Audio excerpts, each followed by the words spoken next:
Shalom, damai di hati. Puji Tuhan, berjumpa lagi dengan saya Pendeta Tirsa Tairas sebagai Ketua Badan Pekerja Majelis Jemaat Gemim Elroy Malalayang, wilayah Manado Malalayang.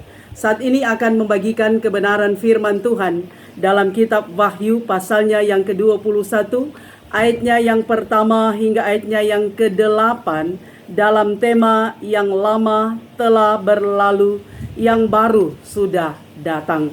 Khotbah ini adalah khotbah tahun baru 1 Januari 2023. Saya berharap dan berdoa dimanapun Bapak Ibu Saudara-saudara berada, kiranya tetap mengalami kasih dan kebaikan Tuhan sehingga ada dalam keadaan sehat, kuat, tetap semangat, bersukacita dan senantiasa bersyukur kepada Tuhan. Sebelum kita membaca dan merenungkan kebenaran firman Tuhan, mari berdoa. Terpujilah Engkau Tuhan Allah kami yang hidup, yang terus menyertai, menjaga dan melindungi kami. Ketika kami menikmati tahun baru, itu semua adalah karena kemurahan Tuhan. Bahwa sesungguhnya Engkau Allah Immanuel beserta dengan kami setiap saat. Dan saat ini kami akan membaca firman-Mu. Firman Tuhan adalah pedoman bagi kami. Dan kiranya firman ini menjadi kekuatan spiritual bagi kami untuk menikmati tahun baru tahun 2024. Berfirmanlah, kami sedia mendengarkan suara-Mu melalui kebenaran firman Tuhan. Dalam nama Yesus kami berdoa. Amin. Mari bersama-sama kita membaca Wahyu pasal 21, ayatnya yang pertama hingga ayatnya yang ke-8 dalam perikop langit yang baru dan bumi yang baru. Lalu aku melihat langit yang baru dan bumi yang baru, sebab langit yang pertama dan bumi yang pertama telah berlalu, dan laut pun tidak ada lagi. Dan aku melihat kota yang kudus, Yerusalem yang baru, turun dari sorga, dari Allah, yang berhias bagaikan pengantin perempuan yang berdandan dan untuk suaminya. Lalu aku mendengar suara yang nyaring dari takhta itu berkata, lihatlah, kemah Allah ada di tengah-tengah manusia, dan ia akan bersama-sama dengan mereka. Mereka akan menjadi umatnya, dan ia akan menjadi Allah mereka. Dan ia akan menghapus segala air mata dari mata mereka, dan maut tidak akan ada lagi. Tidak akan ada lagi perkabungan, atau ratap tangis, atau duka cita, sebab segala sesuatu yang lama itu telah berlalu. Ia yang duduk di atas takhta itu berkata, lihatlah, aku menjadikan segala sesuatu baru. Dan firman-Nya, tuliskanlah, karena segala perkataan ini adalah tepat dan benar. Firman-Nya lagi kepadaku, semuanya telah terjadi. Aku adalah Alfa dan Omega, yang awal dan yang akhir. Orang yang haus akan kuberi minum dengan cuma-cuma dari mata air kehidupan. Barang siapa menang, ia akan memperoleh semuanya ini. Dan aku akan menjadi Allahnya, dan ia akan menjadi anakku. Tetapi orang-orang penakut, orang-orang yang tidak percaya, orang-orang keji, orang-orang pembunuh, orang-orang sundal, tukang-tukang sihir, penyembah-penyembah berhala, dan semua pendusta, mereka akan mendapat bagian mereka di dalam lautan yang menyala-nyala oleh api dan belerang. Inilah kematian yang kedua. Demikianlah pembacaan firman Tuhan. Bapak Ibu, saudara-saudara yang kekasih di dalam Tuhan. Puji Tuhan, ketika Tuhan mengantar kita ada di tahun yang baru, tahun 2024. Itu semua bukan karena kuat, hebat, dan gagahnya kita, tapi itu karena kemurahan, kasih sayang, kebaikan, bahkan berkat Tuhan bagi kita. Tidak semua orang dihentar oleh Tuhan menikmati tahun 2024. Tetapi bersyukur kita ketika kita bisa menikmati atmosfer tahun 2024 yang kita yakini itu adalah tahun rahmat Tuhan, tahun yang adalah tahun penuh dengan berkat dan kasih sayang Tuhan.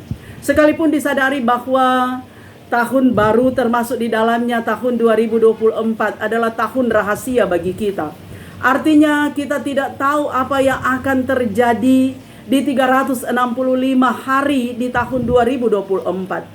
Apakah orang sehat-sehat terus, ataukah mungkin kita akan mengalami sakit? Apakah kita akan tetap kuat atau barangkali akan mengalami kelemahan? Apakah kita akan beruntung atau barangkali merugi? Itu rahasia bagi kita. Kita tidak tahu seperti apa. Tetapi sebagai orang beriman, kita selalu yakin bahwa Tuhan Allah yang kita sembah, Allah yang adalah awal dan akhir, Dia adalah Alfa dan Omega, tetap beserta dengan kita. Dia tidak akan pernah meninggalkan dan membiarkan kita sedetik pun, tapi Dia akan terus hadir dalam perjalanan kehidupan kita. Apalagi ketika kita tetap setia, kita tetap mengandalkan Tuhan, kita tetap membangun relasi yang baik, kita tetap berdoa, ada komunikasi yang baik dengan Tuhan. Kita yakin bahwa kita akan diberkati, menikmati berkat di sepanjang tahun 2024. Nah, Bapak Ibu Saudara, perenungan kita di awal tahun baru ini dalam kitab Wahyu pasal 21 ayat pertama hingga ayat yang ke-8 yang kita sudah baca bersama-sama tadi. Nah, kitab Wahyu adalah kitab dalam gaya bahasa sastra apokaliptik karena berisi simbol-simbol atau lambang-lambang atau tanda-tanda untuk mengungkapkan sebuah rahasia. Kitab Wahyu berisi testimoni dari Rasul Yohanes ketika ia berada di Pulau Patmos. Rasul Yohanes dibuang ke Pulau Patmos sebagai bentuk hukuman karena ia memberitakan firman Tuhan dan bersaksi tentang Yesus Kristus. Nah, saat Rasul Yohanes ada di Pulau Patmos, dalam roh Rasul Yohanes melihat tentang kemuliaan Allah. Ia tidak dapat menemukan kata yang tepat untuk mengungkapkan apa yang dilihatnya itu, sehingga Rasul Yohanes mengungkapkan dengan lambang atau dengan simbol. Nah, dalam perikop bacaan kita, itu adalah sebuah penglihatan Rasul Yohanes tentang sorga yang digambarkannya secara deskriptif. Sorga atau tempat kudus adalah Yerusalem yang baru, sebagai tempat yang sangat luar biasa. Temboknya terbuat dari permata yaspis dan kota itu sendiri dari emas tulen, bagaikan kaca murni. Sebagaimana yang ditulis dalam Wahyu pasal 21 ayat 18. Tetapi di balik gambaran mengenai bentuk fisik sorga, Rasul Yohanes lebih dulu menggambarkan suasana yang akan dialami di dalam sorga, bahwa ketika ada langit yang baru dan bumi yang baru, maka di sana tidak akan ada lagi air mata, tidak ada lagi perkabungan, tidak ada lagi ratap tangis atau duka cita, sehingga sesuatu yang lama telah berlalu dan yang baru sudah datang. Yohanes melihat kematian sebagai peristiwa yang sangat signifikan, bahwa hal yang penting di sorga adalah ketika tidak lagi dipisahkan dengan orang-orang yang kita kasihi melalui kematian. Kematian bukanlah akhir dari segalanya. Bagi orang yang beriman adalah beriman kepada Yesus, ada kehidupan dalam kekekalan atau dalam keabadian. Sehingga saudara, dalam bacaan kita dikatakan bahwa lihatlah, aku menjadikan segala sesuatu baru. Ayatnya yang kelima dari perikop pasal 21. Kalimat ini mengandung bahwa pertama, Tuhan Allah merestorasi seluruh ciptaannya. Langit dan bumi yang baru menyiratkan bahwa pembaharuan yang dilakukan Allah bersifat komprehensif. Langit dan bumi yang baru inilah yang disebut sorga, yang menjadi tempat orang-orang yang mau bertobat dan mau hidup setia kepada Tuhan. Yang kedua, Allah merestorasi relasi dengan umatnya. Ungkapan Yerusalem baru menunjuk kepada orang bukan bangunan fisik. Bahwa yang dikatakan adalah kumpulan umat Allah. Detail dan ukuran kota dengan angka 12 itu adalah simbol umat Allah dalam perjanjian lama. 12 suku Israel dan perjanjian baru 12 murid Tuhan Yesus. Yang ketiga, Allah merestorasi segala yang telah rusak. Dosa merusak hubungan manusia dengan Allah. Dosa adalah pintu masuk bagi penderitaan. Namun di langit dan bumi yang baru tidak akan ada lagi dosa. Tidak akan ada lagi perkabungan dan ratap tangis. Segala sesuatu yang membawa penderitaan, kesusahan dan kesedihan akan berlalu di Yerusalem yang baru. Nah, Bapak Ibu, saudara-saudara yang kekasih di dalam Tuhan, Tuhan telah merestorasi kita. Tuhan telah merubah kehidupan kita, membaharui kehidupan kita. Dari manusia berdosa menjadi manusia yang diselamatkan. Natal Yesus Kristus mengingatkan kepada kita bahwa Allah sangat solider dengan kita. Allah begitu mengasihi kita. Allah telah menyelamatkan kita, memberikan pengampunan, bahkan kehidupan yang kekal bagi kita. Karena itu kasih Allah begitu besar menjangkau kita. Kasih Allah begitu besar telah menebus kita dari segala dosa, maut yang mengikat kita. Kita bersyukur, saudara.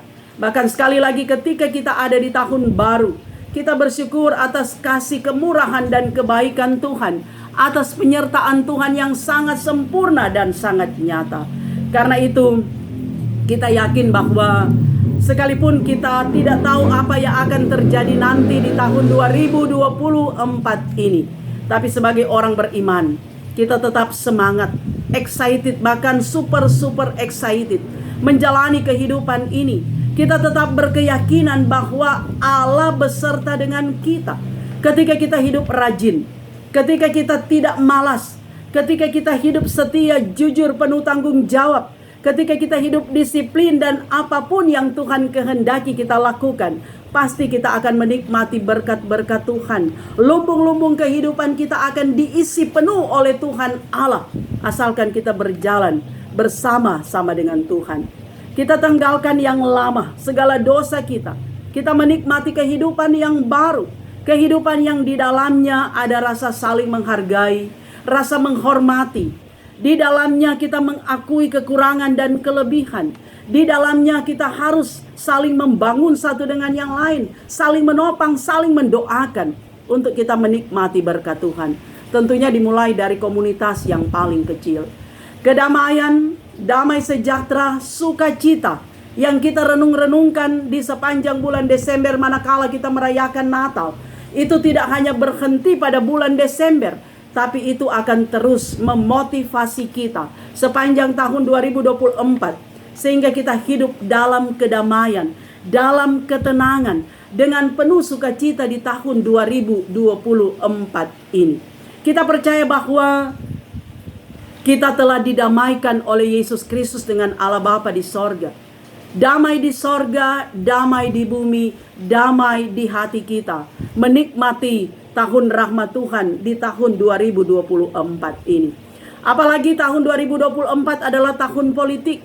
Sebagai warga masyarakat Indonesia, kita akan memilih pemimpin kita.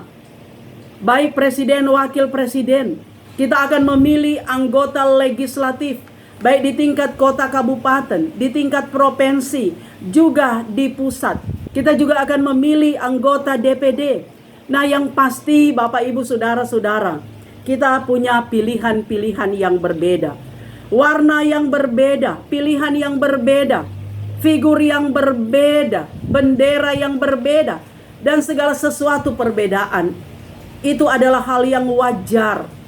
Perbedaan itu adalah indah ketika dihargai, diakui. Allah saja, Tuhan Allah menjadikan manusia itu berbeda satu dengan yang lain. Kami sering katakan bahwa anak kembar pun berbeda. Walaupun sering disebut dengan bagaikan pinang dibelah dua, tetapi berbeda. Nah, hargailah perbedaan yang ada, saudara. Mari di tahun politik 2024, kita saling menopang satu dengan yang lain. Kita saling menghargai. Bukan baku cungkil, karena baku cungkil bukan budaya kita. Tetapi kita senantiasa hidup dalam perbedaan, keragaman sebagai negara kesatuan Republik Indonesia. Indonesia ini sangat kaya, Bapak Ibu Saudara. Budaya yang ada, denominasi yang ada, etnis yang ada, bahasa yang ada, dan segala sesuatu itu berbeda, beragam. Tetapi NKRI harga mati, Bhinneka Tunggal Ika, berbeda-beda tetapi tetap satu. Kita menghargai perbedaan-perbedaan yang ada, sehingga kita mampu menciptakan suasana yang kondusif, yang aman, yang penuh dengan kedamaian.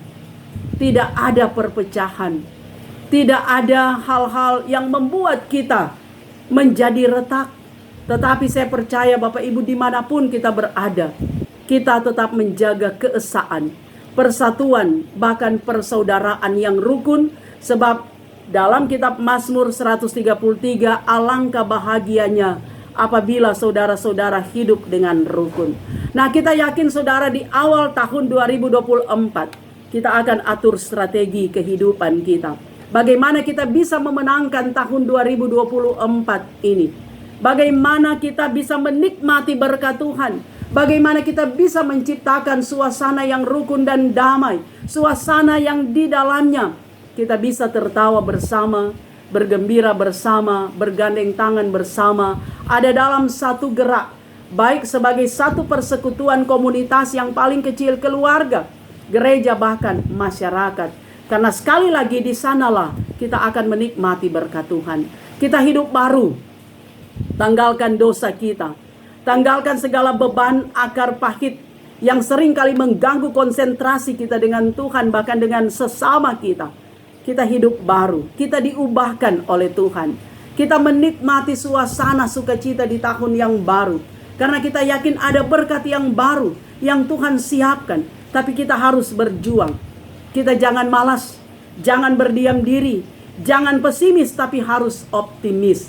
Melihat ke depan, bahwa Tuhan Immanuel beserta dengan kita. Dia selalu ada memberi kekuatan. Dia selalu memberi semangat. Dia selalu memberikan berkat dari setiap perjuangan orang-orang yang setia kepada Tuhan.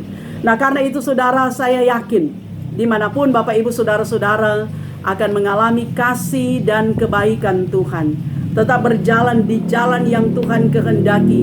Bersyukur ada di tahun yang baru. Atur strategi baik-baik untuk bertanding, berlomba di tahun ini, supaya kita bisa mencapai finish nanti dengan kemenangan-kemenangan yang memang Tuhan sudah siapkan bagi kita. Mari kita bangun kebersamaan, mari kita ciptakan suasana yang penuh kedamaian dan persaudaraan. Mari kita ada selalu dalam satu gerak yang saling menghargai, menghormati di komunitas manapun kita, agar supaya kehidupan ini tetap harmonis. Kehidupan ini tetap indah untuk dinikmati. Bahkan pasti ada ketika dalam suasana seperti ini, hidup ini adalah sandiwara yang bersambung. Karena 2024 adalah sambungan dari perjalanan hidup di tahun 2023. Biarlah perjalanan kehidupan kita itu tetap nikmat, kita nikmati. Kita memainkan peran-peran kita di tahun 2024 bagaikan sandiwara, bagaikan drama yang enak ditonton, yang enak dinikmati. Dan dalam suasana sukacita seperti ini, pasti berkat Tuhan akan melimpah bagi kita. Tuhan Yesus memberkati kita semua. Amin. Demikianlah firman Tuhan, mari kita berdoa. Terima kasih Tuhan, Engkau baik, bahkan sungguh baik. Kami percaya tahun baru 2024 Tuhan tetap mengasihi, Tuhan tetap menjaga, Tuhan tetap melindungi. Tuhan hadir dalam kehidupan kami. Dimanapun kami berada, pribadi keluarga kami diberkati. Bahkan ketika tahun 2024 kami ada di tahun politik, akan memilih pemimpin-pemimpin kami, baik presiden, wakil presiden, anggota legislatif, anggota DPD. Maka sekalipun ada dalam perbedaan, kami tetap menciptakan suasana yang harmonis, menghargai perbedaan itu, sehingga tidak ada kekacauan atau hal-hal yang akan membuat kami terpisah satu dengan yang lain. Diberkatilah kami Tuhan, diberkatilah pemerintah bangsa kami, diberkatilah pemerintah daerah kami, kota kami, diberkatilah kami semua Tuhan, nama-Mu dipermuliakan. Ini kami yang berdoa, dalam nama Yesus kami bermohon. Amin. Demikianlah kebenaran firman Tuhan. Saya Pendeta Tirsa Tairas terus berharap kiranya Bapak Ibu Saudara-saudara akan terus mendukung YouTube channel Tirsa Tairas dengan cara nonton video, dengarkan kebenaran firman Tuhan, tekan tulisan subscribe, berikanlah jempol, like, berikanlah komentar-komentar yang membangun, dan jangan lupa bagikan video ini serta tekan lonceng supaya selalu ada notifikasi dari setiap update video saya. Tuhan Yesus memberkati kita semua. Amin.